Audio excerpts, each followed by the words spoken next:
ang pugante. Nakatutok si Oscar Oida. Ang tanong ng lahat, matapos mawala na parang bula si Senator Bato de la Rosa noong Huwebes, nasaan na siya ngayon? Ayon kay NBI Director Melvin Matibag, meron na silang lead kung nasaan ito ngayon. At ang tawag niya kay Senator Bato, isa ng pugante. We have a lead kung nasaan talaga, pero in the meantime, we will suspend yung announcement kung nasaan talaga siya. There is a valid warrant of arrest. He is now considered fugitive from justice. So trabaho namin, just like any other personalities na mayroong mga mandato de arresto, yung warrant of arrest, we have to monitor. Call it whatever you want. But the question is, nasaan si Bato? Di ba? Huli na, naging Bato pa. Dagdag niya, kung meron dapat magpaliwanag, ito ay si Senador Robin Padilla, na huling kasama ni Senator De La Rosa. Batay sa report na nakuha ng GMA News, sa kanyang sasakyan sumakay si Senator Bato. There's somebody who is a person that should be asked. Una-unang dapat tanongin si Senator Robin Padilla dahil siya yung huling kasama. Nang tanungin kung may pananagutan si Senator Padilla, The Department of Justice will review it. They're also the one in charge of it, but also we are also making our own review and we will make the recommendation in proper time. sa ngayon, patuloy daw ang pag-monitor nila sa kinaroroonan ni Senator De La Rosa. Nagpositibo man sa paraffin test, iginiit ng NBI volunteer na si alias Mel Oragon na hindi siya nagpaputok ng baril. Inaresto si Oragon sa hinalang may kinalaman siya sa nangyaring barilan sa Senado noong nakaraang linggo. Sa kanyang sinumpaang salaysay, itinanggi niya ang mga reklamong illegal possession of ammunition at direct assault laban sa kanya. Nagpaputok ba kayo ng baril nung gabi na yon? Wala po akong ipatok na kahit anong uri ng baril. Simula nung pumunta kami at hanggang nakabalik po ako. Yun na nga po ma'am, nagtaka po ako dahil never po akong mawak ng baril. Nung araw na yun hanggang makarating kami. Sa video na nakuha ng GMA News, nasa 5th floor ng kadikit na GSIS building si Oragon nang maganap ang putukan sa Senado. Sabi ni Matibag, wala itong dalang baril. May mga posibilidad daw kung paano nagkaroon ng gunpowder residue ang kanilang volunteer kahit hindi siya bumaril. When he was arrested from GSIS, dinala siya sa Senate grounds, sa second floor, idinapa siya kung saan mismo nagpaputok ng baril yung mga usaa. Maraming gunpowder doon, sigurado. So that is a possibility. Dahil wala siyang hawak na baril eh. Nakuhaan ng video doon sa 5th floor na nandoon siya doon nagpuputukan. Hiningan din namin ng tugon si Matibag sa mensahe ni Senate President Alan Peter Cayetano sa NBI. Hindi nyo natibag ang Senado. Under Alan Cayetano, hindi nyo natibag ang Senado.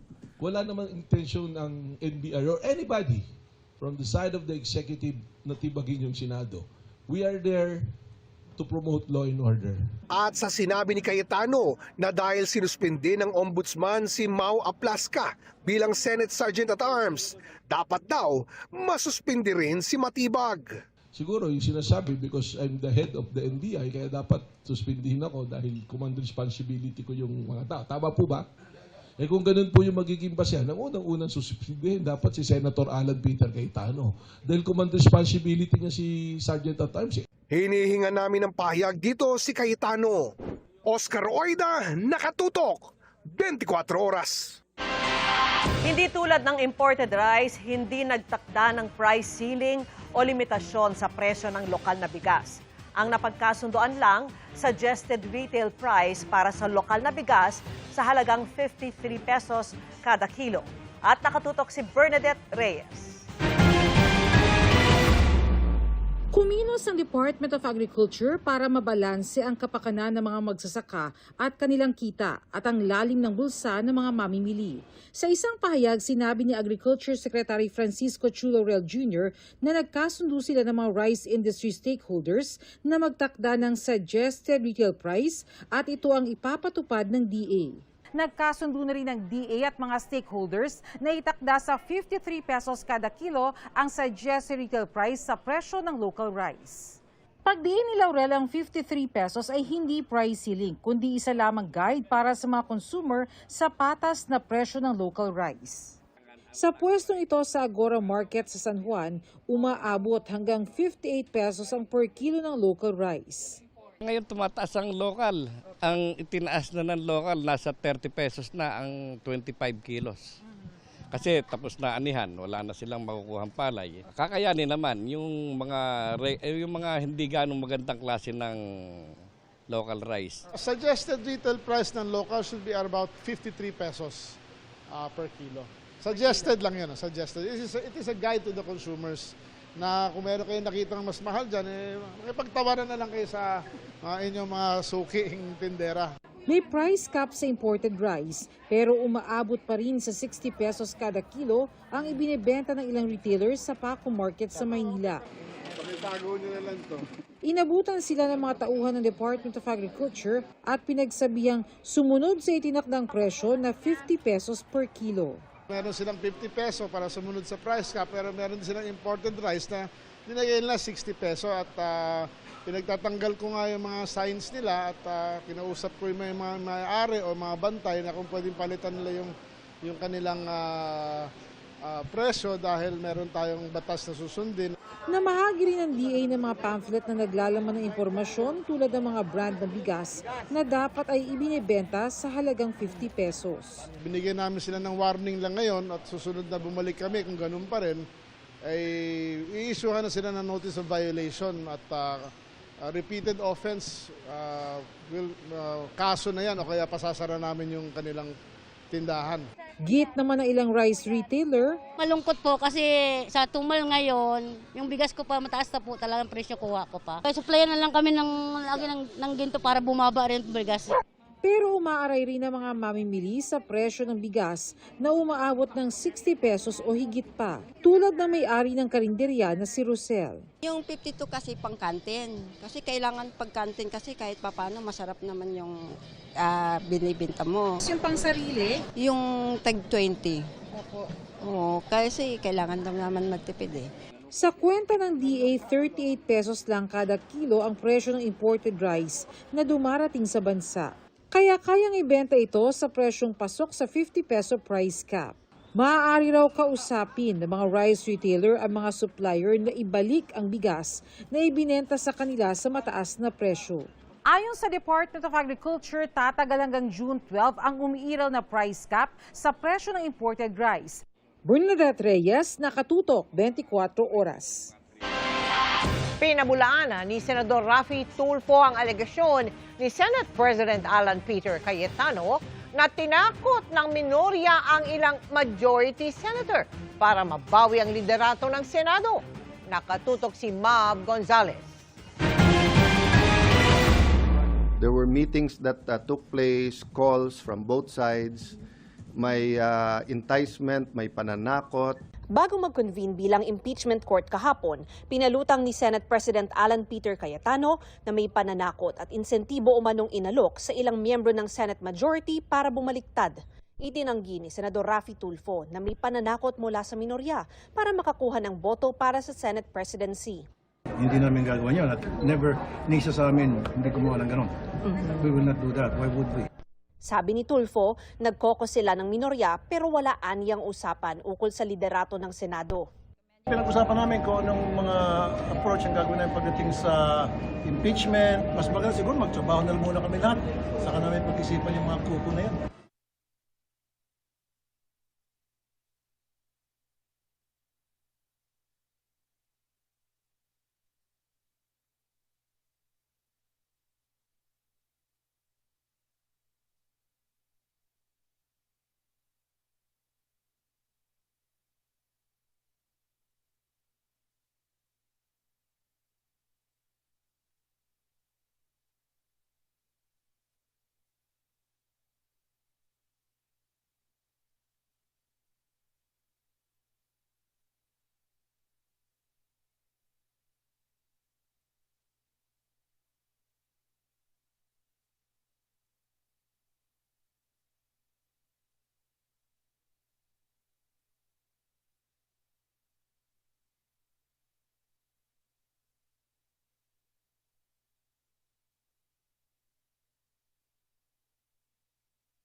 Hawak na ng mga pulis ang isa sa mga suspect sa rent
The 66th session of the Senate in the first regular session of the 20th Congress is hereby called to order.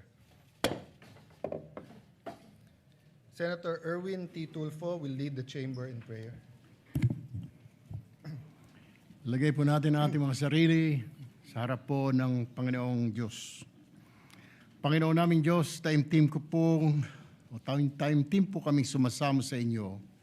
Natulungan niyo po ang aming bayan na sadlak sa sandamakmak na problema ngayon. Bukod po kasi sa problema sa mahal na presyo ng bilihin, nariyan pa rin po ang problema na walang pambayad sa pagpapagamot ng marami naming kababayan. Ang maliit na mga sahod na hindi mapagkasya at marami pa pong iba. Subalit ang pinakamalalang problema na aming inilalapit sa inyo ay tungkol sa aming mga sarili. Sa halip po na unahin ang kapakanan at mga suliranin ng aming mga mamayan, may mga pagkakataong nauna ang interes ng sarili, partido o grupo. Humihingi po kami ng patnubay sa ating mapagmahal na Diyos. Pagkos, liwanagin niyo po ang aming isipan at buksan ang aming mga mata na unahin muna ang pangangailangan ng aming mga kababayan dahil kami po ang kanilang inaasahan na tutulong at magresolba sa mga problema ng bayan. Ipaalala niyo po sa amin na hinalal po kami ng taong bayan hindi para unahin ang aming mga sarili, pamilya, ang aming mga political parties o kaalyado, kundi ang pangangailangan ng taong bayan, lalong-lalo na yung mga nasa laylayan po ng lipunan. Bigyan mo po kami ng lakas na loob na tanggapin, na magsakripisyo para sa kapakanan ng bayan at hindi ng aming mga sarili at mga kaalyado. Amen. Amen. The Secretary will please call the roll. Roll call of members. The Honorable Senator Aquino, Senator Cayetano Pia, Senator De La Rosa, Senator Ejercito, Senator Escudero, Senator Estrada, Senator Gatchalian, Senator Go, Senator Ontiveros, Senator Lacson, Senator Lapid, Senator De La Rosa, Senator Ejercito, Senator Escudero, Senator Estrada, Senator Gatchalian, Senator Go, Senator Ontiveros, Senator Lacson, Senator Lapid, Senator Ligarda, Senator Marcoleta, Senator Marcos, Senator Padilla, Senator Pangilinan, Senator Soto, Senator Tulfo Erwin, Senator Tulfo Rafi, Senator Villanueva, Senator Villar Camille, Senator Villar Mark, Senator Zubiri, Senate President Cayetano Alan is present.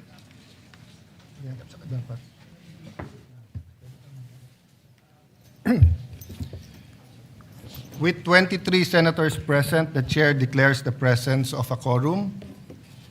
Mr. President, if I may, and before we proceed, may I just acknowledge some guests from the gallery, guests of Senator Robin Hood Padilla, athletes and coaches of the Philippine Barebow national team and their families, Ms. Mariel Padilla and the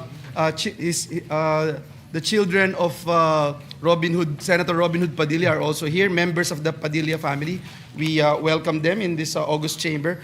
And we also would like to acknowledge, Mr. President, the guest of our Senate President, the Mindanao Evangelical Leaders Council. Thank you, Mr. President. Yes, we welcome them to the Senate and thank you for being with us today. Later, we will honor our gold medalist. Thank you. Mr. President, I move that we dispense with the reading of the Journal of the 65th Session, May 19, 2026, and consider the same as approved. Is there any objection? Hearing none, the motion is approved. Thank you, Mr. President. Mr. President, pursuant to Rule 10, Section 13 of the Rules of the Senate, I move to elect the chairpersons of the Senate. What's the pleasure of Senator Erwin? Mr. President, just a quick manifestation, sir. Go ahead. Mr. President, I'd like to make a manifestation. What happened inside the Senate premises last week is deeply alarming, regardless of which side one stands politically. I know you will agree with me, Mr. President. Many versions of the armed confrontation are now circulating. Statements were made that the Senate was under attack, while the executive denies of any offensive operation. Some claim that the tension was triggered by the recent changes in Senate leadership. There are allegations involving the OSAA, the NBI, and even a speculation that the shooting itself was smokescreen to facilitate an escape or create confusion. And even more disturbing are allegations attempting to implicate the minority just because nakauwi na po kami. With all due respect, Mr. President, on May 12, a day before the incident, the new Senate leadership informed the body the intention to have an all-senators caucus. On May 13, the day of the incident, around 5:02 p.m., it was modified to a majority-only caucus. Naturally, members of the minority who were no longer part of those internal deliberations eventually went home, Mr. President. To suggest that the mere fact that some senators were responsible for what later transpired just because they had already left the premises is speculative, irresponsible, and unsupported by evidence. But beyond the conflicting narratives, let us not forget the ordinary Senate employees and staff who were caught in the middle of the chaos, mga rank and file, maintenance, security, clerk, media at iba pang empleyadong naipit lamang dahil ginagampanan po ang kanilang mga tungkulin. Yet they were the ones exposed to fear, confusion, and danger inside an institution where they should have felt secured.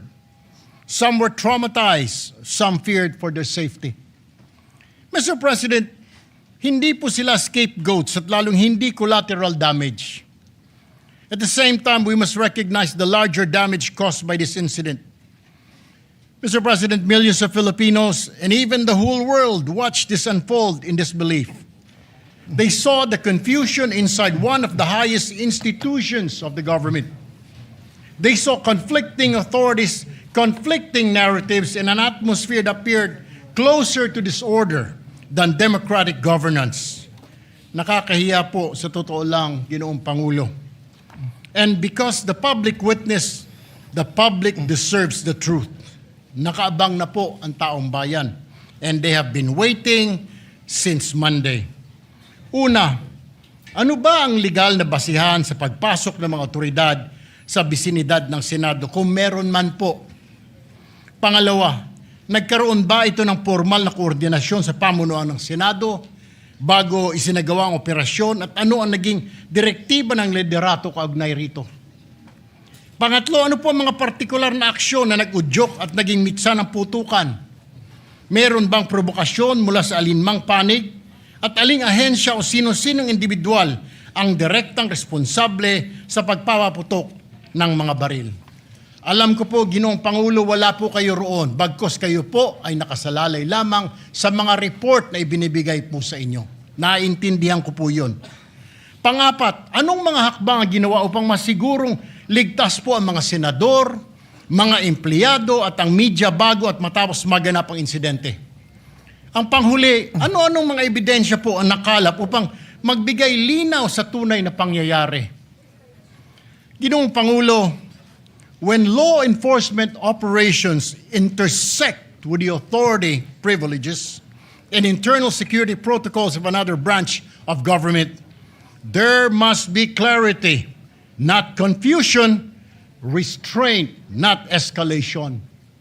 Alam ko po na may kanya-kanyang investigasyon ay sinasagawa ang Senado at NBI. But there is merit in the public outcry for an impartial, independent, and facts-based investigation. Mahalagang maituguyod po ang isang proseso na patas, transparent, at may kredibilidad sa mata ng publiko. Walang undue influence, walang haka-haka. At the end of the day, Mr. President, no camp wins when public confidence in institution is weakened. The Senate is not a venue for armed confrontation, Mr. President, or competing display of forces or political theater. It is a constitutional institution governed by law, order, and respect for due process. Hindi po drama, aksyon o comedy ang hanap ng taong bayan. They are asked. I will not rule that manifestation out of order because actually it is a privileged speech or it is actually a topic for personal or collective privilege. But since it's a matter of grave importance, Senator Tulfo, I share with you the sentiment of its grave importance. Myself, I'm taking prudence and waiting for all the investigations. There are resolutions filed. It will be referred to the proper committee. But of the highest order, in accordance with our rules and constitution, is always the election of our officers organization.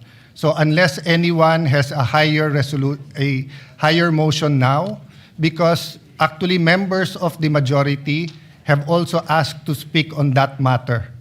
And we will allow everyone to speak on that matter, but we will proceed first with the election of our committees. Majority Leader? Minority Leader. Yeah. Minority Leader, then Senator Risa. Thank you. Thank you, Your Honor, Mr. President.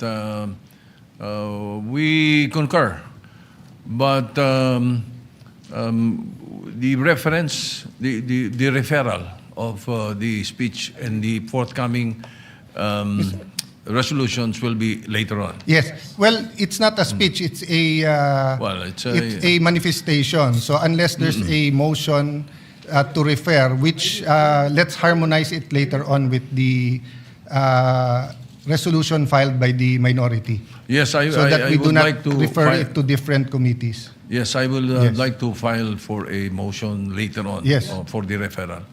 That's in order, Minority Leader. What's your pleasure, Senator Risa? Salamat po, Mr. President. Together with the Minority Leader, I defer to the ruling earlier stated by the presiding officer. Pero just to make of record, Mr. President, nakaschedule din po ako mag-deliver sa ating agenda for the day ng privileged speech. And it so happens po, katulad nung paksa nung talumpati ni Senator Erwin Tulfo, and specifically moving forward from the events of last week and this week, Mr. President. Noted.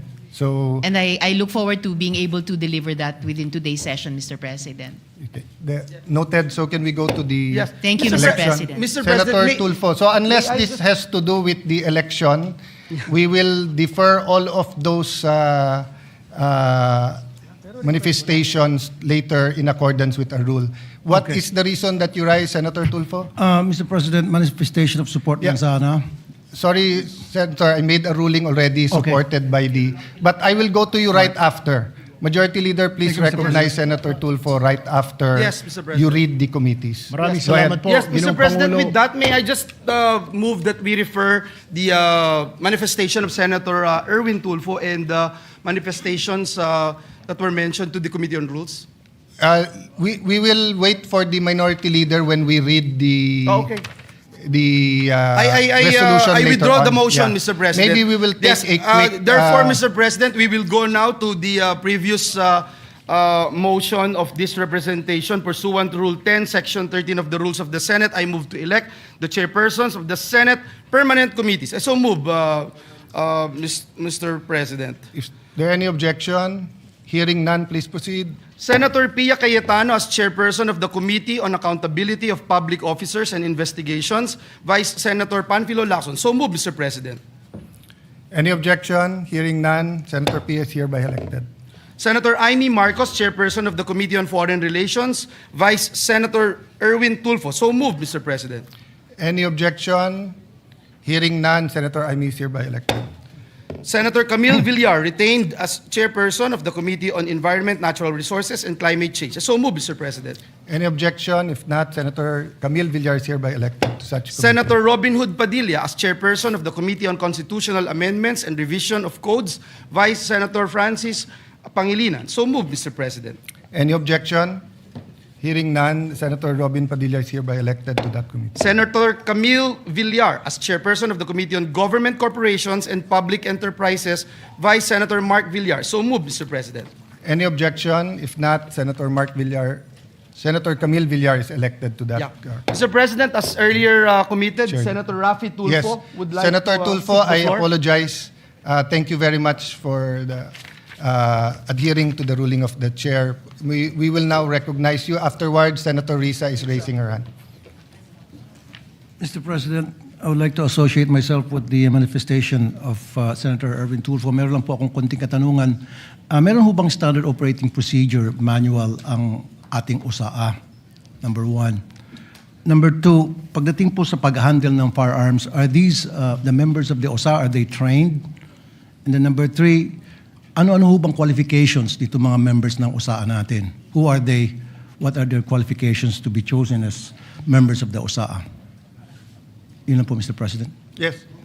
So, note your questions are noted, and depends on what committee we refer it to. We will consult with the minority. We'll take a recess, a short suspension when we read the committee report, because unless we agree to convert into a committee of a whole, so that the certain people can testify here, the other option is to give it to a standing committee. So let's decide that in a while. And then lastly, Mr. President, meron bang training ang members ng USAA kung paano mag-handle ng isang problema, isang situation, and do they understand the meaning of rules of engagement? Yun lang po, Mr. President. Yes. Thank you for those questions, Senator Tulfo. Senator Risa, do you want to take the floor?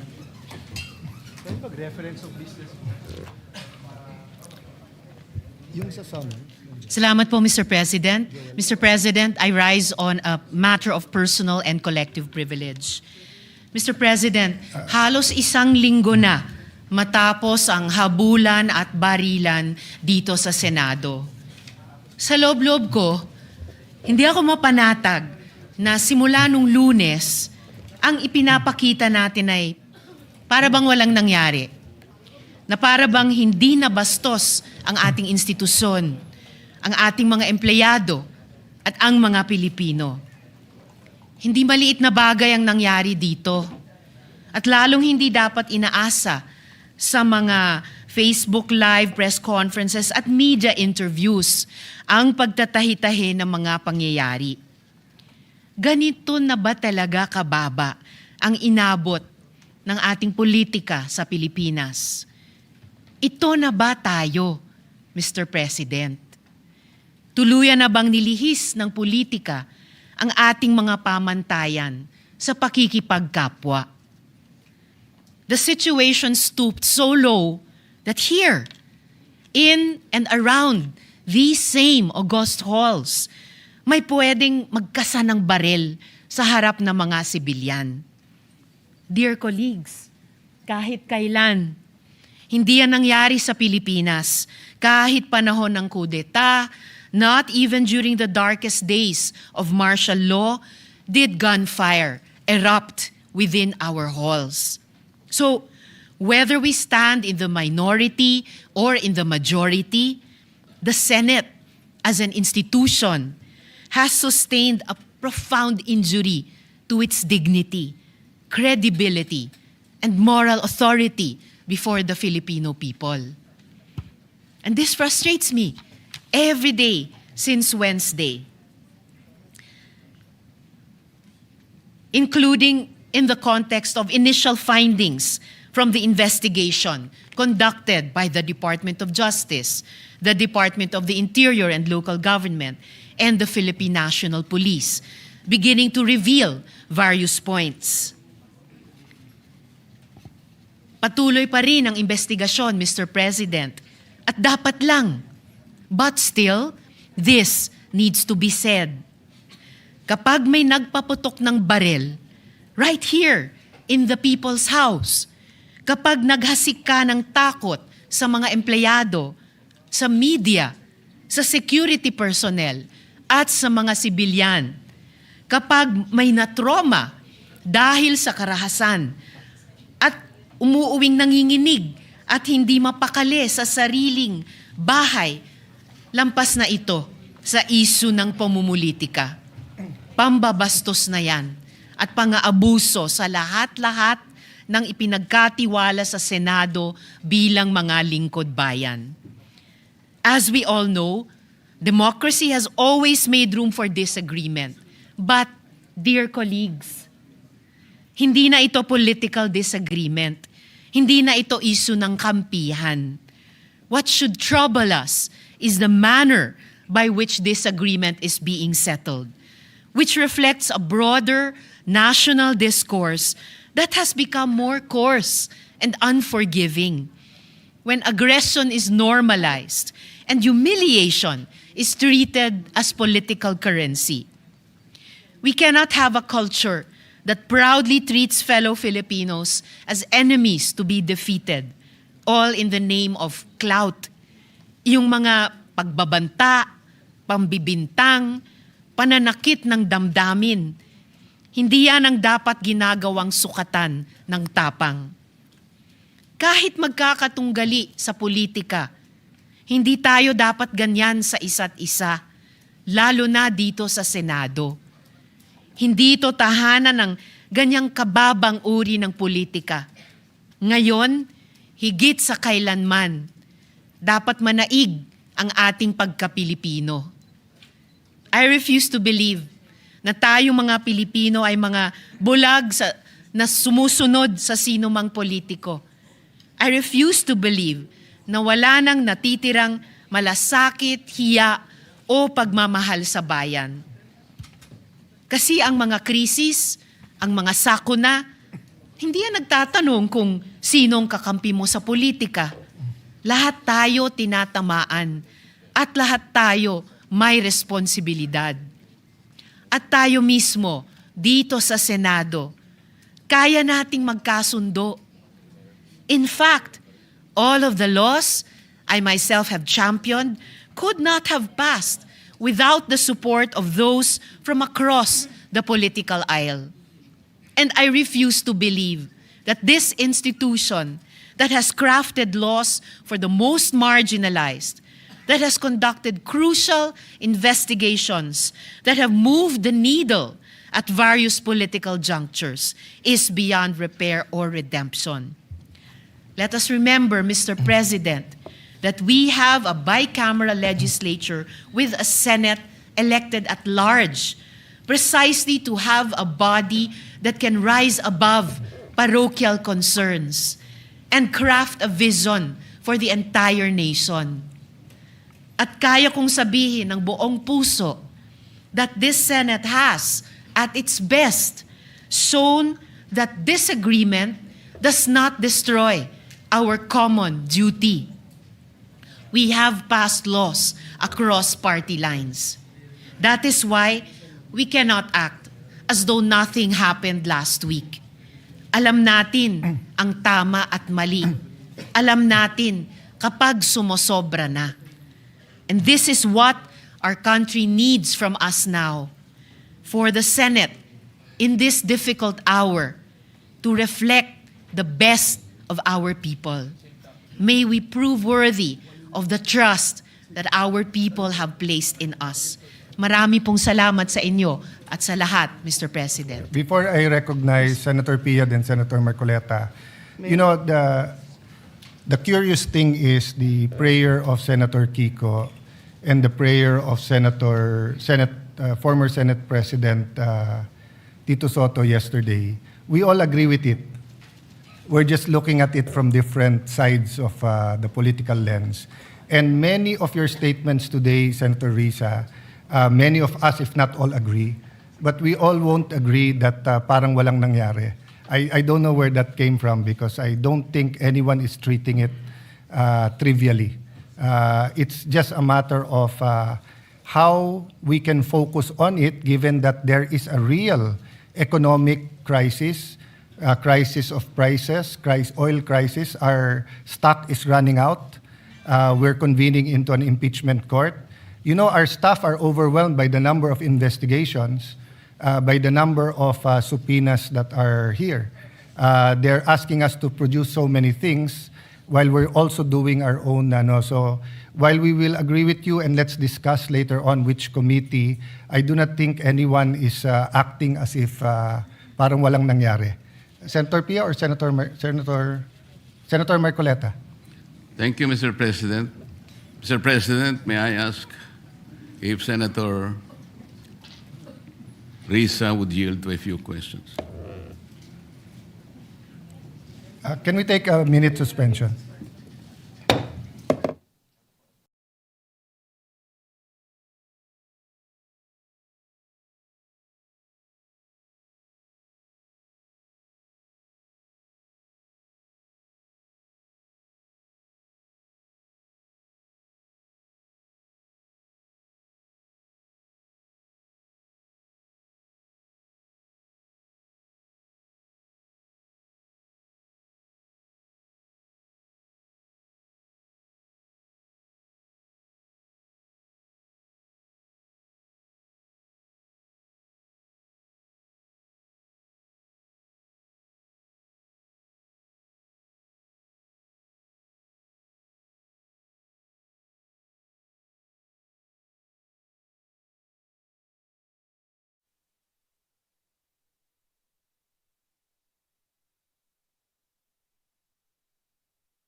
Session is resumed.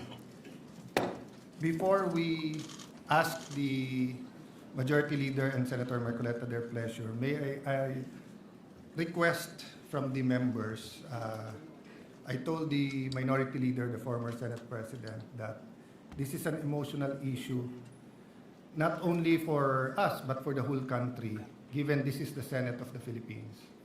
And it's a sensitive issue because there are words that have been used. That's why I have the Minority Leader, the former Senate President, that this is an emotional issue, not only for us, but for the whole country, given this is the Senate of the Philippines.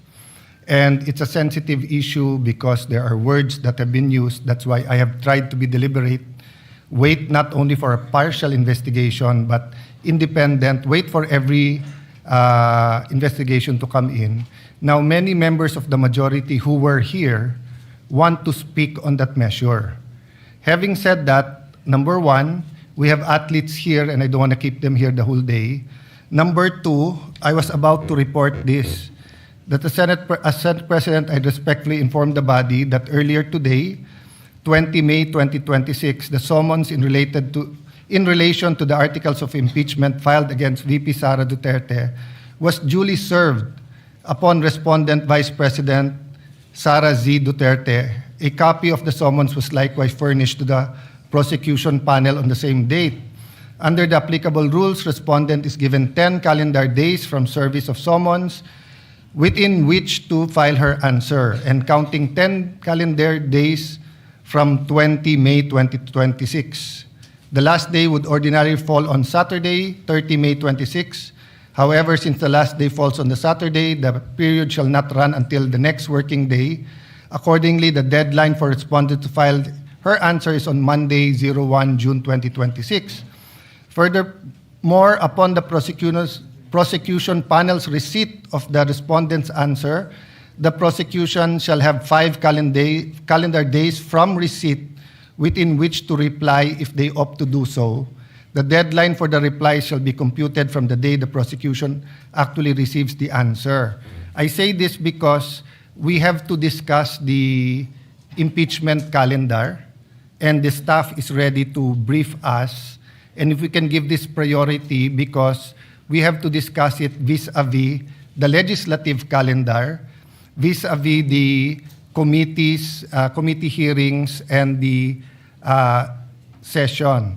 So if we are going to all stand today, like Senator Tulfo and Senator Risa, we won't finish by midnight tonight because at least 3 or 4 senators from 8 senators from the majority wants to speak on the matter.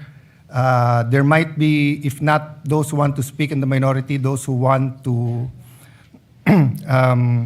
ask questions or interpolate. So may I ask as your Senate President na magbigayan tayo today, and if you want to put a lot of time on that on Monday, we can fully discuss. I've received some request for CCTV footage. We gave it right away to PNP. We will give it to you if you request it. We're also requesting CCTV footages from anyone who took it, including from the media, so that we can discuss it very intelligently with, I think, 24 senators committing that this is an important issue and we will give it the much needed attention. But let's do it with prudence, deliberately. We're dealing with our democracy here. No? We're dealing with law enforcement agencies, AFP, PNP, NBI, with branches of government, the executive and the legislative. So I know we all want to speak on it today, but may we include in the caucus what committee to give this to. I think the Senate President will, before we go on suspension, wants to put on record his recommendation. But if I may ask him, that the actual decision, given that there are other people with other ideas, we discuss it. I don't think it's a matter that you and I should discuss, but all of us. So let me ask first, Senator Marcoleta, may I ask you if we can make a statement rather than interpolate today? Senator Risa, kung may mga gustong mag-interpolate, pwedeng sa Monday. Yeah. Senator Risa answered in the affirmative. Yes, Mr. President, considering that I was approached by your good self just moments ago and explained the matter that there is an apparent consensus that this subject matter, also subject of Senator Risa's speech on question of privilege, I yield to the better judgment of the President of the Senate, and I will hold my questions until Monday. Thank you, Mr. President. Thank you, Senator Marcoleta. Thank you, Senator Risa Ontiveros. Minority Leader, may I just give, you're my kuya, but she's my ate. Yeah. Senator Pia. Mr. President, I also will not interpolate or make my own privileged speech today as requested by the Senate President. I reserve my right to make the proper interventions at the time that the Senate President and our other colleagues agree upon. But I just want to make this quick statement. Parang walang nangyari. Yan po ang statement ng ating butihing Senadora Risa Hontiveros. Siguro po para sa inyong mga wala dito. Pero para sa amin na nandito, napakaraming nangyari. Takot na takot po ako na kailangan ko na magpaalam sa mga anak ko. At yung staff ko, 2 pintuan ang pagitan ko sa putukan. Yung staff ko na si Claire, na 20 years na sa akin, nandun siya sa labas. Siya sa 12-year-old son. Kinuwento niya sa akin late na tumatakbo siya, hindi niya alam kung saan siya pupunta. Kaya para sabihin niyo na walang nangyari. Napakasakit para sa aming lahat na nandito. And as I said, 2 pintuan na nagpo-protect sa akin sa putukan. Pero yung media, yung Senate staff, yung hindi naman makauwi dahil sila ang security, sila ang elevator, women and boys natin, nandoon po sila. So dear colleagues, napakarami nang nangyari. And one more thing, wala ho akong sinisisi. Pero nung pagkatapos ng lahat, pagtingin ko ng group natin, yung dating majority group, walang ni isa sa inyong nangamusta sa amin. Some of you I've known for 20 years, 10 years, and I didn't even hear any of you say, kamusta na kayo dyan? Napakasakit na sa akin. Sobrang sakit. So yun lang ang masasabi ko. Yes, I am very ready to share my story, to ask questions. Pero kung wala ho kayo dito, huwag niyong questionin yung mga nangyari sa mga nandito. Dahil nandito kami, kasama ng staff namin, Senate staff. You have your own story. I respect that. But please respect my own story. Thank you, Mr. President. Minority Leader. Mr. President, yes, of course, we sympathize with the manifestation made by Senator Pia Cayetano. But my position is merely to give a suggestion for your consideration and for the consideration of our colleagues. I think this particular issue, once culminated, should be referred to the Committee of the Whole. The reason being, it is an extraordinary remedy necessary because of the issues of Senate institutional security. The chamber itself is affected. The institution is threatened. There are multiple Senate committees that are going to be involved: public order, justice, rules, ethics, even finance, because of the procurement of the weapons allegedly that were used. So the Senate has a direct institutional stake, every senator. So this is not just majority or minority. So therefore, may I give a suggestion that you consider the possibility of all these manifestations be referred to the Committee of the Whole. And in the past, the Committee of the Whole, when we investigated formally, we investigated PhilHealth, it was the Senate President that chaired the Committee of the Whole, unless he appoints a co-chair. This representation always takes, you know this, Your Honor, always takes your suggestions seriously. So you're suggesting we use Rule 14 and Section 14 of the rules and create a special committee, the Committee of the Whole. Is that correct? Yes. Mr. President, if I may, Mr. President. And before that, since we're going to go into caucus to speak about the calendar, may I ask the Minority Leader if it's acceptable that we discuss it there? Later in the caucus, just so that we don't have to discuss everything on the floor and we get the other business that we have to do today done with. No? Can I, Mr. President? Yes. Mr. Majority President, Leader. I'm sorry, Mr. President, but just to put on record, there are a lot of senators who wanted to speak and reserve their right On this issue. on this particular issue. Put it on record so that we yes, can we have amend it. Senator Mark Villar, Senator Camille Villar, Senator Jingoy Estrada, Senator Robin Hood Padilla, Senator Bongo, Senator Loren Legarda, Senator Win Gatchalian, and even this representation, Mr. President. So, if I may, Mr. President, and with the indulgence of our colleagues, I think we already made that decision that on Monday, we can talk about this, Mr. President, and of course, entertain the idea being raised by our minority leader. So with that, Mr. President, may I just move that we proceed with the reference of business so that the resolutions I just have to recognize Senator Ontiveros with that pakiusap of everyone. We that yield, Mr. President. Yes. We yield to the distinguished lady, Mr. President. Maraming salamat, Mr. President. I empathize with the experiences and the feelings expressed by the gentlewoman from Taguig and Pateros. May I just repeat what I clearly stated at the context of na parang walang nangyari.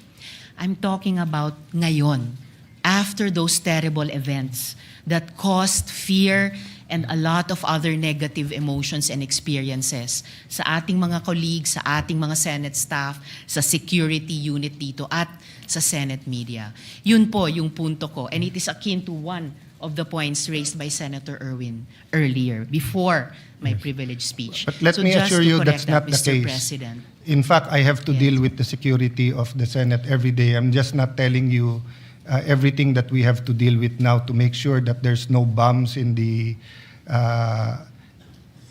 in the area, just like every day except this time, and also making sure that there's no miscommunication between the executive, legislative, judiciary, and the international community. That's precisely why we are waiting for the complete investigation, because there are matters that when are discussed in public will cause more alarm and confusion rather than clarity. But that doesn't mean na parang walang nangyari lang. I think that's the point where there will be strong answers, Senator Risa. But of course, you have your point of view, and we respect that. Thank you, Mr. President. And lastly, just for the record, as I said earlier, I deeply respect the emotions of our distinguished colleague. It's evident that the violence that breached our halls has profoundly affected all of us. And I don't doubt, Mr. President, the leadership's personal distress over what transpired. However, when I stated that it feels now as though walang nangyari, I was not speaking about our personal feelings. I was speaking about our institutional posture. Thank you for Our grief as senators is valid, but our mandate requires action. Salamat po ng marami, Mr. President. Thank you for that statement. And personally, I've stated this again and again. And I don't doubt the sincerity of President Marcos when he called to check if we are safe and to assure us that it wasn't an attack from the executive department. I don't doubt that. That's why we're waiting for the whole investigation. Thank you. Majority Leader, let's Yes, proceed. Mr. President, just to put on record, it's really way, way different when you are here inside this Senate premise, especially during the time when we were inside that one room, Mr. President. I would still recall the gunshots, the smelling of gunpowder, Mr. President, and everything that we had experienced. So it's really different, Mr. President. Just want to put that on record. With that, Mr. President, may I move now to that we proceed with the reference of business. Yes. Please proceed. Message of the President of the Philippines. Letter of His Excellency President Ferdinand R. Marcos Jr. dated May 5, 2026, resubmitting for the Senate's consideration and concurrence the agreement between the Manila Economic and Cultural Office in Taiwan and Taipei Economic and Cultural Office in the Philippines for the avoidance of double taxation and the prevention of fiscal evasion with respect to taxes on income, which was signed on April 24, 2025 in Manila. Referred to the Committee on Foreign Relations. Bills on first reading. Senate Bill number 2128, an act upgrading the salary grade of dentists employed in the public sector, appropriating funds therefore and for other purposes by Senator Hontiveros. Referred to the Committees on Civil Service, Government Reorganization and Professional Regulation, Health, Demography, and Finance. 2129, an act strengthening further the powers and functions of the Philippine Economic Zone Authority, amending for the purpose RA number 7916, otherwise known as the Special Economic Zone Act of 1995, as amended by RA number 8748 by Senator Tulfo R. Referred to the Committee on Economic Affairs and Ways and Means Committee. 2130, an act establishing a comprehensive framework for the development, promotion, and protection of the Philippine ube industry, declaring ube as a national priority crop, creating the Philippine Ube Industry Council, providing for quality standards and geographic indication protection, appropriating funds therefore and for other purposes by Senator Tulfo R. Referred to the Committees on Agriculture, Food and Agrarian Reform, Trade, Commerce and Entrepreneurship, Ways and Means, and Finance. 2131, an act lowering the cap on the recoverable rate of system losses chargeable to consumers, amending for this purpose Section 10 of RA number 7832, otherwise known as the Anti-Electricity and Electric Transmission Lines Materials Pilferages Act of 1994 by Senator Marcoleta. Referred to the Committee on Energy and Public Services. 2132, an act declaring ube, commonly known as the purple yam, as the national root crop of the Philippines and recognizing its cultural, agricultural, and economic significance by Senator Tulfo R. Referred to the Committee on Agriculture, Food and Agrarian Reform. Resolutions. PSR number 392, resolution directing the appropriate committee to conduct an inquiry in aid of legislation into the alleged irregular importation of rice by the Planters Products Incorporated by Senator Marcos R. Senator Marcos. 1 minute suspension.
Session resumed.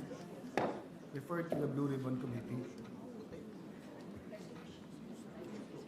Resolution number 393, directing the Senate Committee on Migrant Workers to conduct an inquiry in aid of legislation into the current implementation of the Magna Carta of Filipino Seafarers and to review the existing monitoring measures adopted by the Department of Migrant Workers and the Maritime Industry Authority to ensure the protection, well-being, and continued safety of Filipino seafarers, especially those deployed in high-risk maritime areas, by Senator Tulfo R.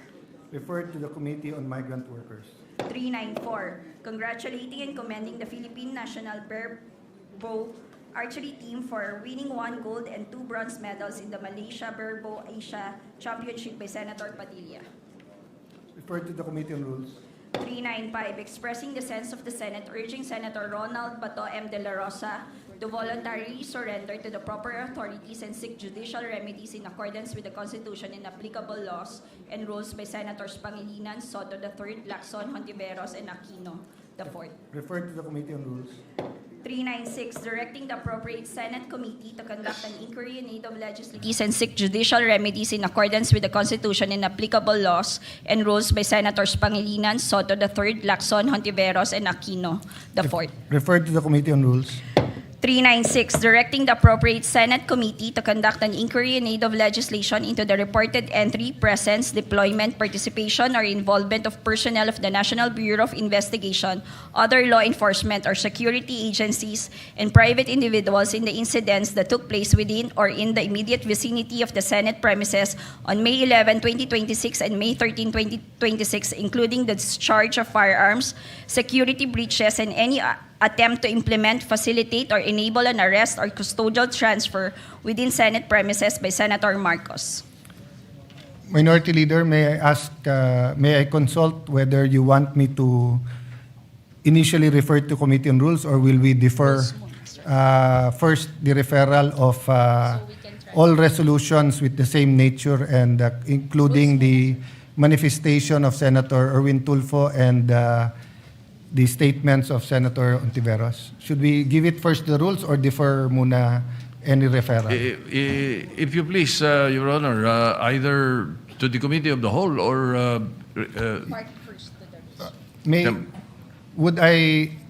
What's the pleasure, whether rules or defer, while we're discussing whether we will create? Rules muna? All right. Then we will discuss in the caucus whether we will if all of these resolutions in accordance with Rule and the 14. manifestations be referred to later on because of the 5 committees involved, Your Honor. Yes. Thank you, Mr. President.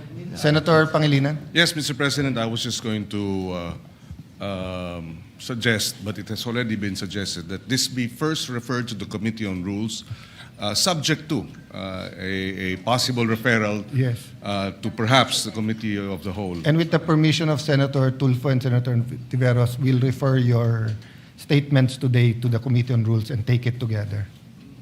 Without prejudice to its referral to another committee, as may be decided by the Senate. Thank you, Mr. So there's no objections with the qualifications of Senator Pangilinan. PS Resolution 396 and all statements on the same matter today from Senator Tulfo, Senator Tiveros, Senator Cayetano, and Senator Marcoleta are referred to the Committee on Rules.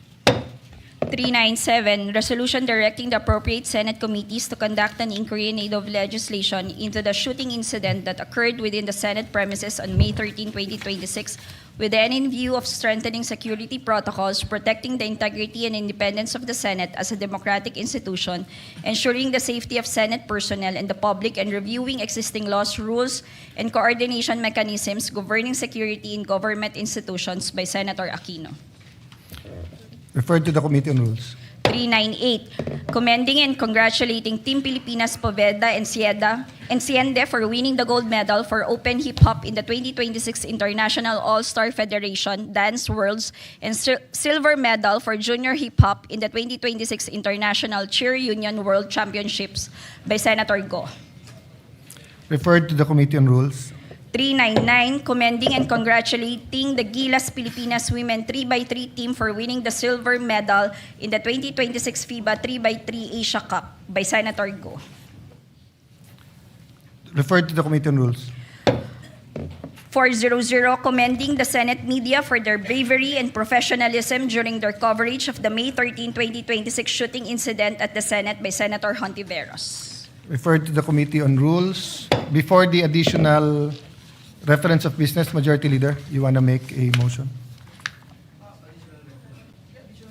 We will proceed with the additional reference of business. Additional reference of business. Bills on first reading. Senate Bill number 2133, an act mandating the recruitment, hiring, and training of school-based licensed guidance counselors, psychologists, school social workers, and mental health personnel by Senator Villar M. Referred to the Committee on Basic Education, Civil Service, Government Reorganization and Professional Regulation, and Finance. 2134, an act providing for the lifetime validity of identification cards issued to persons with permanent disability, amending RA number 7277, or the Magna Carta for persons with disability as amended by Senator Villar M. Referred to the Committee on Social Justice, Welfare, and Rural Development. 2135, an act establishing the Jose Panganiban Special Economic Zone in Freeport Province of Camarines Norte and appropriating funds therefore and for other purposes by Senator Padilla. Referred to the Committee on Economic Affairs, Local Government, Ways and Means, and Finance. 2136, an act upgrading the Camarines Norte Provincial Hospital in the Municipality of Daet, Province of Camarines Norte into a tertiary level 3 general hospital to be known as the Camarines Norte General Hospital under the direct control, supervision, and management of the Department of Health, appropriating funds therefore and for other purposes by Senator Padilla. Referred to the Committee on Rules. 2137, an act increasing the income tax exemption ceiling for individual taxpayers to 360,000 pesos annually, amending for the purpose Section 24A, 2A, and B of the National Internal Revenue Code of 1997 as amended by Senator Villar M. Referred to the Committee on Ways and Means. 2138, an act expanding the coverage of RA number 10883, otherwise known as the new Anti-Kidnapping Act of 2016, to include the taking of motor vehicles through deceit of or fraudulent schemes within the definition of kidnapping and for other purposes by Senator Tulfo R. Referred to the Committee on Public Order and Dangerous Drugs and Public Services.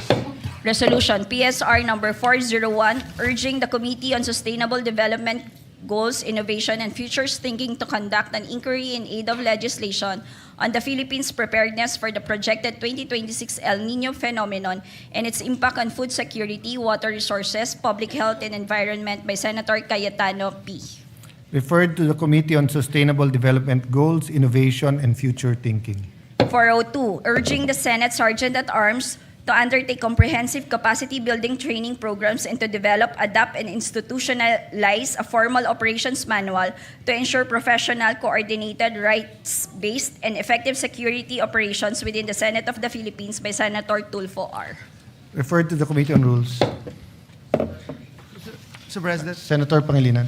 Yes, just a, sorry for the delay, but I just caught it, the referral of the climate crisis or climate change resolution to the Committee on Sustainable Development Goals. May we request that it likewise be secondarily referred to the Committee on Agriculture, as food security is one of the concerns raised in the resolution. It's a good suggestion. With the permission of any objection? There's no objection. It's referred also to the Committee on Agriculture. We agree with you, Senator Pangilinan. Thank you. Mr. President. The agreeable senator. Mr. President. Senator Win is the only one laughing at my... I might vote for him one day. Majority Leader. Yes, Mr. President, with the permission of the body and pursuant to Rule 10, Section 13 of the Rules of the Senate, may I respectfully move to elect Senator Rodante Marcoleta as chairperson of the Committee on Justice and Human Rights, Vice Senator Pangilinan. So move, Mr. President. Any objection? Hearing none, the motion is approved. Mr. President, before we proceed, this is just a personal matter to this representation. May we also acknowledge guests from the gallery, members of Bulacan board members, Board Member Art Legaspi of the 6th District, Board Member I. Mariano of the 3rd District, and Board Member Cesar Teta Mendoza of the 5th District of the great province of Bulacan. We welcome them in this august chamber. Thank you for visiting us today. Many of the senators started their career in municipal, city legislatures or in the provincial council. Thank you for being with us today. Mr. President, at this juncture, and with the permission of the body, I move to consider proposed Senate Resolution number 394 and for the Secretary to read the title of the measure. This is the resolution commending the National Barebow Archery Team. I so move, Mr. President. Is there any objection? Hearing none, the motion is approved. Consideration of proposed Senate Resolution 394 is now in order. The Secretary is directed to read only the title of the measure without prejudice to inserting the record of the whole text thereof. resolution congratulating and commending the Philippine National Berbo archery team for winning 1 gold and 2 bronze medals in the Malaysia 2026 Berbo Asia Championship. Majority Leader. Mr. President, our colleague Senator Dante Marcoleta just asked me if we can just acknowledge also Sir Marco Eranio Dumale and Sofia Antonina Magsino, who are here with us, a guest of Senator Marcoleta. Yes. And later on, I think you also have to manifest the representation in the Judicial Bar Council. We usually attach that to the, not always, but we sometimes attach it most of the time to the Committee on Justice. But for the record, after this resolution, maybe we can Mr. put President, it on I'm record. being educated right now because I have this thinking that it's automatic, Mr. No, President. and justice But we'll do that delayed later, is Mr. justice President. denied. Yes. Mr. President, may we recognize the distinguished sponsor of the measure, Senator Robin Hood Padilla. So move, Mr. President. Assalamualaikum. Waalaikumsalam. Senator Padilla, the floor is yours. Maraming salamat po, Ginoong Pangulo. Mga kagalang-galang na kasamahan sa Senado, unang-una na po ang mga bayani ng ating sports, si Senadora Pia Cayetano, Senador Bongo, at Senador Joel Villanueva. Kasama na po ang ating SP, Senator Alan Peter Cayetano, at sa lahat po ng ating mga kasamahan. Isang karangalan po para sa akin na tumayo ngayon upang sponsoran ang Senate Resolution number 394 na kumikilala at ipinagmamalaki ang isang pambihirang tagumpay na muling nagtaas sa bandila ng Pilipinas sa pandaigdigang entablado. Sa kauna-unahang pagkakataon sa kasaysayan, nasungkit ng ating pambansang kupunan sa Berbo Archery ang gintong medalya na ginanap sa Malaysia 2026 Berbo Asia Championship noong ika-29 ng Abril hanggang ika-3 ng Mayo ngayong taon sa Shah Alam National Sports Complex, Panasonic, Selangor, Malaysia. Isang makasaysayang panalo na nagpapatunay na ang galing, tapang, disiplina at determinasyon ng Pilipino ay walang katumbas. Pinangunahan po ito ng ating mga magigiting na Pilipina archers na sina Maria Razel Richilda Padilla Abella, Josephine Galisano, Rowena Galisano, at Isabel Narangila. Sa kabila ng matinding laban, ipinakita nila ang pambihirang husay at tibay ng loob. Mula sa semifinals kung saan tinalo nila ang Thailand sa end score na 6-2 hanggang sa nakakapanabik na finals sa host country na Malaysia. Hindi sila natinag. Nakuha ng Malaysia ang unang set, 43-42, na nakapagbigay sa kanila ng 2-0 lead. Tumugon naman ng Pilipinas sa ikalawang set na natapos sa tie round score na 49-49 at score na 3-1. Sumiklab ang galing ng mga Pilipina sa ikatlong set at nagdala ng 51-45 na panalo upang mapantay ang set score na 3-3. Nanatiling dikit ang laban matapos ang ikaapat na set sa score na 48-48. Dahilan upang manatiling tabla ang laban sa 4-4. Panoorin po natin ang video.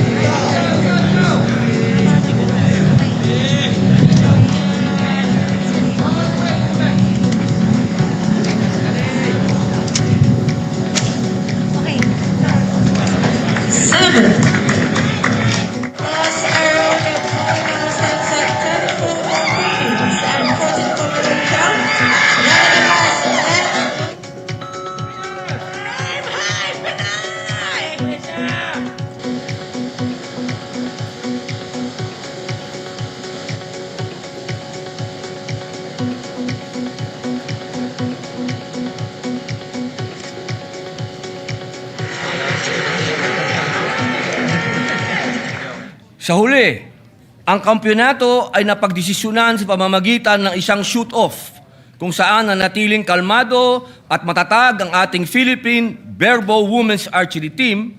Pinatunayan nila ang pusong Pinoy ay hindi sumusuko at sa huli ay naiuwi nila ang kauna-unahang gintong medalya para sa ating bansa sa larangan ng barebow na score na 5-4. Hindi rin nagpahuli ang mga kalalakihan, Philippine Barebow Men's National Team na binubuo ni Eliezer Villarosa Jr., Kenneth Marlow Tan, Joseph Tan at Apollo Clark Co na nagkamit naman ng 2 bronze na medalya.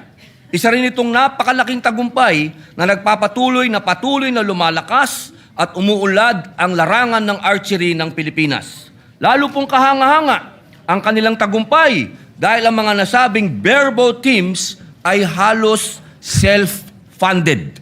Mula sa kanilang pagsasanay, uniforme, hanggang sa pamasahe at iba pang gastusin, sila mismo ang nagtaguyod sa kanilang pangarap habang nirerepresenta ang ating watawat.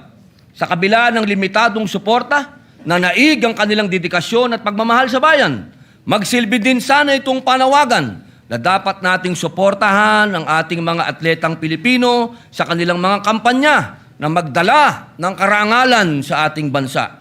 Hindi rin po nating dapat kalimutan ang kanilang volunteer coaches na sila Mark Henry Wee, Dem Paragamak, Jomelini Estacio at Dr. Federico Eduardo Abella na buong pusong naglaan ng oras at talento upang gabayan ang ating mga atleta. Hindi po biro ang larong archery. Ito'y nangangailangan ng pinagsanib na pisikal na disiplina, matinding konsentrasyon, at malalim na malayang kaisipan. Ang tagumpay na ito ay kwento ng sakripisyo, pagkakaisa, at walang sawang paniniwala sa kakayahan ng Pilipino. Ito ay paalala na kapag pinagsama ang talento, sipag at pagmamahal sa bayan, walang imposible. Kaya naman po, buong pinagmamalaki kong sinusulong sa bulwagang ito ang pagkilala sa ating mga pambansang bayani sa larangan ng barebow archery. Naway magsilbi silang inspirasyon sa bawat Pilipino na mangarap ng mataas, magsumikap ng buong puso at ipaglaban ang ating watawat saan mang panig ng mundo. Ika nga ng isang pamosong archer na si Ron Laclaire, archery is like a journey. It begins with a love for shooting, a bow, and a passion for watching our arrows fly. Mabuhay po ang ating atletang Pilipino. Mabuhay ang Pilipinas. Senator Padilla, thank you for that very action-filled speech. Would you want to tell their names again so that they can stand up one by one and be recognized? No? So we're not allowed to applaud, but we applaud you in our hearts as you stand up and be recognized. Pinakikilala ko po sa inyo ang ating mga kababaihan na nag-gold. Ito po ang tunay na Robin Hood sa pamilya namin. Maria Razel Rechilda Padilla Abella. Agreeable nga. Josephine Galiscano. Rowena Galicano. At Isabel Narangila. Sila po ang mga nakakuha ng gold. At ang atin naman pong kalalakihan ay hindi nagpauli. Si Ginoong Eliezer Villarosa Jr., Kenneth Marlow Tan, Joseph Tan, at Apollo Clark Co. Sila naman po ay nakakuha ng bronze, mahal na Pangulo. Thank you very much. And you unite us. Our athletes and sports unite the Filipino nation. So thank you for your service. Majority Leader? Yes, Mr. President. Mr. President, Senator Jinggoy Estrada would like to just insert into the records his co-sponsorship speech. Let it be inserted, Mr. President. And then next to deliver his co-sponsorship speech is no other than the gentleman from Davao, Senator Christopher Bongo. So if there's no objection, the sponsorship speech of Senator Jinggoy Estrada is brought into the records. Senator Bongo, Don't stop. Go.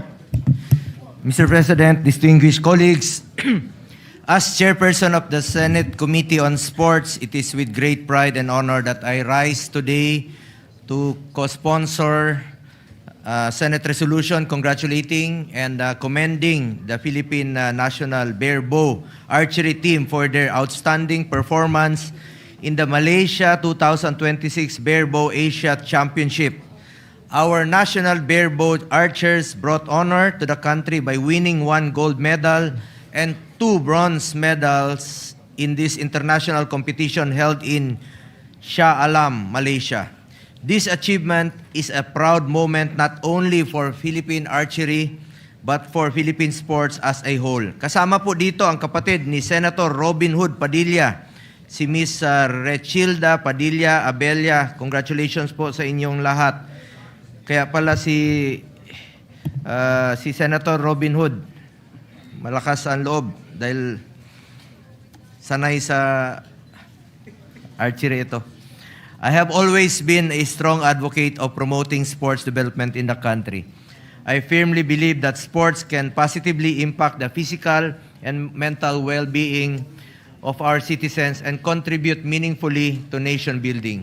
Kinikilala po natin ang mahalagang papel na ginagampanan ng sports sa ating lipunan dahil naniniwala po ako na ito ay isang mabisang paraan upang mailayo ang ating mga kabataan sa masasamang elemento katulad po ng illegal na droga. At gaya po ng parati kong sinasabi, get into sports, stay away from drugs to keep us healthy and fit. Kaya naman po ang tagumpay na ito ay hindi lamang bunga ng lakas ng katawan o galing sa pagpana. Ito ay bunga ng tiyaga at sakripisyo. Sa bawat tira, dala ng ating mga atleta ang pangalan ng Pilipinas. Sa bawat pag-angat ng pana, dala nila ang pangarap, disiplina at dangal ng bawat Pilipino. Their victory reminds us that Filipino athletes can excel not only in mainstream sports but also in specialized and highly technical disciplines. Given the right amount of support, training, and exposure, our athletes can compete and win against the best in Asia and the world. Mr. President, this achievement also sends an important message to our young athletes that there is honor in discipline and there is pride in representing the country, no matter what the sport is. To the Philippine National Bear Bow Archery Team, congratulations po sa bawat isa sa inyo. Your performance has brought pride to our flag, inspiration to our youth, and renewed attention to the growing promise of Philippine archery. May this victory encourage stronger support for our national athletes, our coaches, and our sports programs from grassroots development to international competition. Matandaan natin, dati kulelat po tayo sa Olympics, wala tayong ginto. Ngayon, since 2019, meron na tayong dalawang ginto nung Paris Olympics at isang ginto naman po nung Tokyo Olympics last 2021. Rest assured that I will remain steadfast in my commitment to ensure that the rights and welfare of our Filipino athletes are always at the forefront of my priorities. We will continue to work doubly hard with all concerned agencies and stakeholders to bring our country the glory it deserves and to establish the Philippines as a true sports powerhouse in Asia. Sa ating mga atleta, go lang ng go. Thank you, Mr. President. Mabuhay po ang ating mga atletang Pilipino. Thank you very much to our chairperson of the Committee on Sports, Senator Bongo. Majority Leader? Yes, Mr. President. Mr. President, let me also associate myself to the sponsors of this measure. And all I wanted to say, Mr. President, is I hope that we can acknowledge in this August chamber the matriarch of Padilla family who is here with us, no other than the mother of Senator Robin Hood Padilla, Mrs. Eva Padilla, who is here with us. Of course, with the Romel Padilla, and as I mentioned earlier, Boss Ma'am Mariel Padilla is also here. Dr. Rowena Tad Evangelista is also here. We'd like to acknowledge them, Mr. President, and put on record, Mr. President, that all members present here today wanted to be co-author of this resolution. Yes. So and first, so with that, again, welcome the Padilla family and welcome Nanay. Senator Padilla, you want to say something? Opo, Ginoong Pangulo, hindi ko po anak, kapatid ko po. Kinukongratulate ko Sabi ako, niya anak yung ko ba? nanay mo, ikaw daw anak. He was referring to yung nanay mo, Di ba? right? Kapatid ko po yung kapatid ko po yung naka-gold. Hindi ko po anak. Masyado naman. Pambihira naman. No, the majority... Mr. President, just to put on record, no one actually claimed.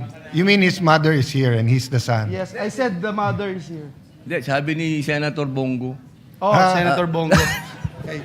Yes, with that, Mr. President, no other member wishes to interpolate or propose amendments to the measure. May I respectfully move now that we adopt proposed Senate Resolution number 349 subject to style. So move, Mr. President. I think others want to be co-authors.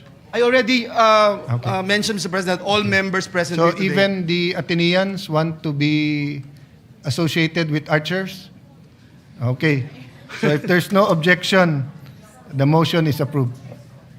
May I ask for a minute suspension to allow our guests to go to the rostrum? Session Thank you, suspended. Mr. President.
Session is resumed.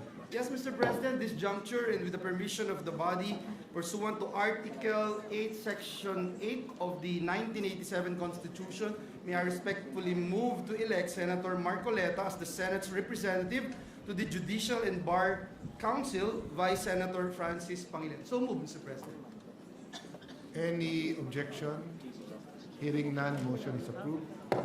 May I respectfully move to elect Senator Marcoleta as the Senate's representative to the Judicial and Bar Council, Vice Senator Francis Pangilinan. So move, Mr. President.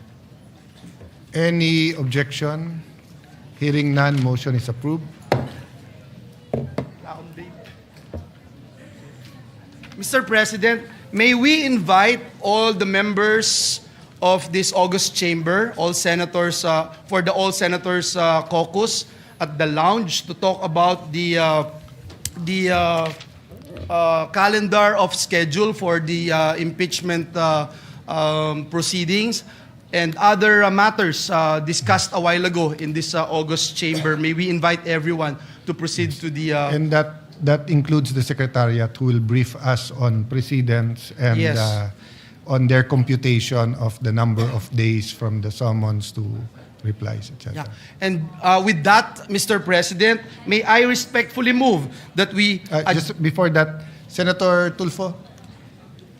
With the indulgence of the majority floor leader, Mr. President, may I ask if this calendar will be published soon so that the public will know and have an idea of the schedules too, Mr. President, because I'm sure that the public is very interested in this trial, Mr. President. Yes, I agree with you, Senator Tulfo.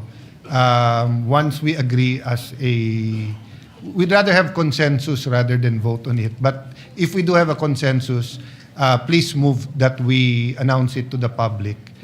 So it really depends on our caucus today, but the Secretariat is quite prepared. They will show us what happened in the last impeachments. So I think we would have a very good view of how long this impeachment will take. The only tricky part really is when we have the impeachment during session days.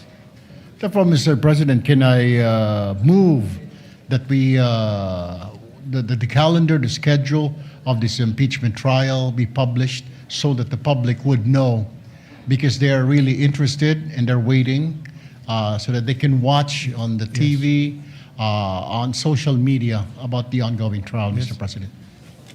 Majority Leader? Yes, Mr. It seems President. there's no objection. Yes, with no objection, Mr. President, I move that we adjourn the session until 3 o'clock Before in the that, afternoon sorry, of Mr. Monday. On the motion that we publish the calendar, there's no objection, so it's carried. Okay. Go ahead. Your Thank you, Mr. motion. President.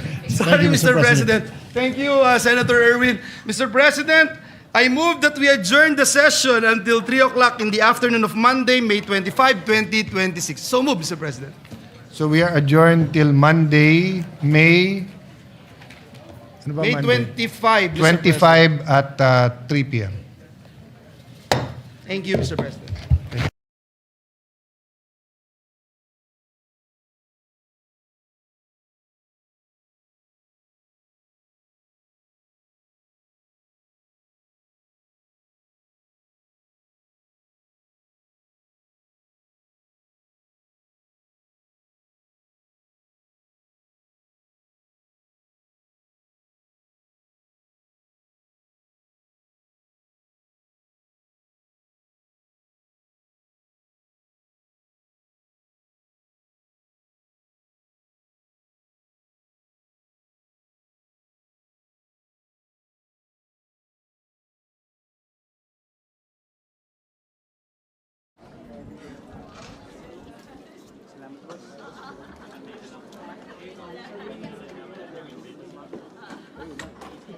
Live kami.